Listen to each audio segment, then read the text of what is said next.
রাদিয়াল্লাহু তাআলা আনহু জিহাদের ময়দানে তার চোখে বরাবর একটা তীর বিদ্ধ হয়ে গেল। তীরটা কাঁটা টান দিয়ে তুললে পালাইলেন। যেই মাত্র তোলার পর তীরের সাথে সাথে বান্দার চোখের মণিটা উঠে গেল। তীর থেকে চক্কড়া খোয়াইয়া রাসূলের সামনে চক্কড়া সামনে নিয়ে দাঁড়ায় বলেন, নবী, এই দিনের জন্য আমার একটা চোখ শহীদ হয়ে গেল, আমার চোখটার জন্য দোয়া করে দেন, আল্লাহ যেন ভালো করায়া দেয়। মায়া নবী ডাক দিয়ে বলে, ও সাহাবী, আল্লাহর কাছে কোনো কিছু অভাব না, আল্লাহ দিবেন। তুমি কি চাও? জান্নাত চাও নাকি বান্দা চক্ষু চাও?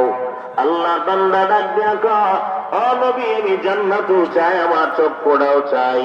কারণ জান্নাতও লাগবে, চক্ষুটাও আবার প্রয়োজন। কারণ চোখটা যদি আমার বিবি না দেখে আমার বিবির মনে বড় খারাপ লাগবে। নবী, আমার চক্ষুটা বড় প্রয়োজন। আমার মায়ার নবী কেমন নবী ছিলেন?